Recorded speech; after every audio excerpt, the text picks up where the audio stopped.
Sube el petróleo, baja el dólar, crece el empleo, se reduce la inflación, se mueve la bolsa. ¿Para dónde va la economía? Es la pregunta que le hacemos a José Antonio Larrazábal, nuestro analista económico. José Antonio Larrazábal es la voz autorizada sobre la economía en Radio Guatapurí. Y en nuestro segmento económico de hoy vamos a analizar cómo le ha ido a la DIAN, que es la administradora de impuestos, en la meta de recaudo tributario, porque los titulares en todos los medios especializados indican que por tercer año consecutivo el recaudo tributario está por debajo de la meta. ¿Cómo afecta las alicaídas finanzas del Estado esta noticia? Es la pregunta que le trasladamos a nuestro analista económico José Antonio Larrazábal. Bienvenido a Radio Guatapurí, muy buenos días. Hola Andrés, buenos días para ti, buenos días a los oyentes a esta hora del noticiero La Tribuna del Cesar. Andrés, como dice el dicho, se van encontrando las llaves, porque en la medida en que el gobierno pretende siempre subir el gasto y no cumpla con sus metas de ingreso, pues evidentemente el hueco va a ser más grande y casi que imposible de llenar si no se hace la tarea. Y eso se demuestra con las cifras de recaudo tributario del año 2025, en donde se completa el tercer año consecutivo en donde no se cumple la meta. Esta vez se recaudaron 296 billones. El gobierno lo señala como algo positivo porque se incrementó en 10.7% ese ingreso respecto a 2024, pero lo cierto es que estaba muy lejos de cumplir la meta en 9.4 billones de pesos por debajo de lo que realmente estaba presupuestado, que eran 305 billones de pesos.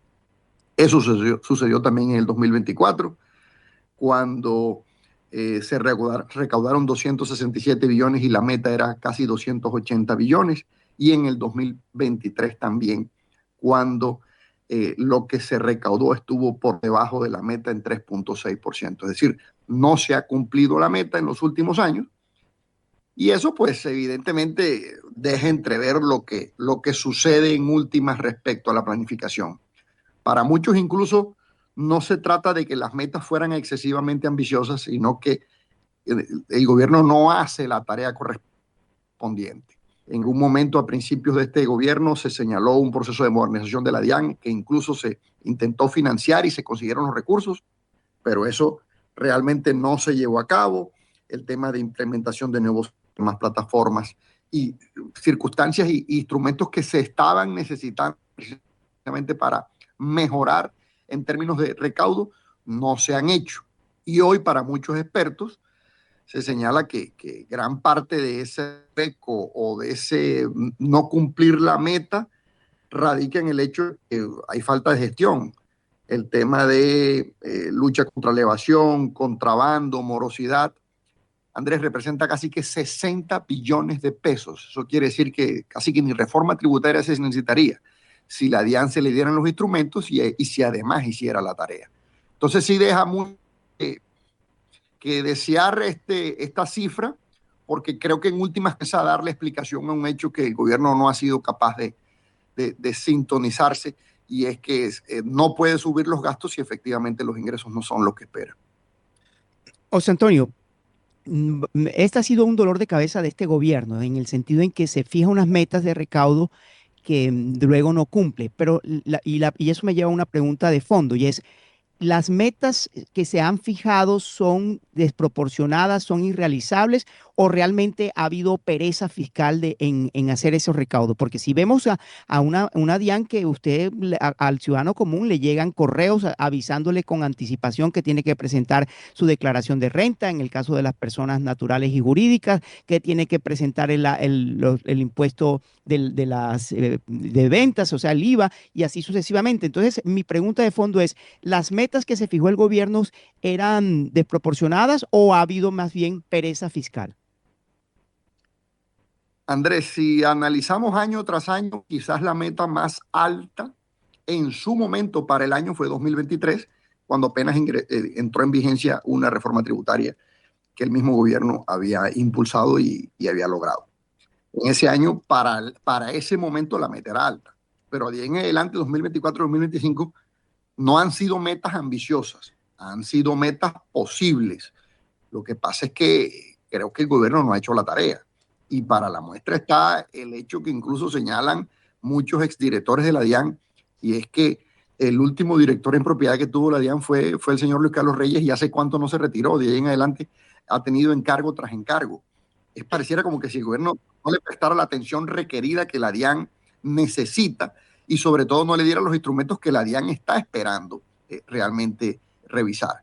Entonces sí creo yo que es un tema de pereza fiscal, es un tema de falta de gestión, es un tema de no hacer la tarea que se corresponde respecto a funciones que son propias de la entidad.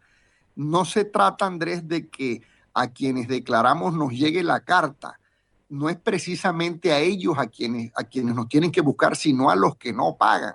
Y es ahí entonces donde la lucha contra la evasión es donde está la orden del día y debería ser prioridad, donde el tema del contrabando debería ser prioridad, porque son precisamente quienes evaden, donde el tema de la morosidad, los que no pagan, a quienes hay que buscar, pero no precisamente a los que siempre están pagando y sostienen, por supuesto, por lo menos que las cifras del ingreso no sean peores. Entonces sí creo que es un tema de falta de gestión, un tema de pereza, es un tema de quizás falta de modernización y competitividad de la misma entidad frente a las necesidades del mercado, porque además de todo, se planeó en su momento hacer ese proceso de modernización, pero vemos que tampoco nunca se ejecutó.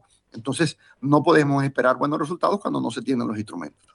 Bueno, entendiendo que el gobierno se raja en el recaudo de tributos, ese faltante que, digamos, de esa meta va a ser llenado con lo que recaudó por la colocación de test. Andrés, con todo, el tema de endeudamiento, por supuesto, está disparado con la colocación de test que se hizo entre diciembre y enero. El mismo tema de la reforma tributaria que se está implementando vía emergencia económica. O sea, el gobierno definitivamente sí está preocupado y enfocado en llenar ese hueco. Y creo que lo está logrando bajo todos los aspectos, incluso mucho más de la cifra esperada.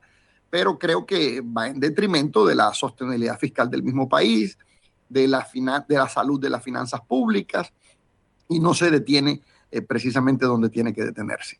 Está claro que la retención en la fuente sigue siendo la principal fuente de ingresos tributarios, y digamos que en la medida en que el gobierno se enfoque en eso, pues por supuesto pudiera mejorar mucho más el recaudo.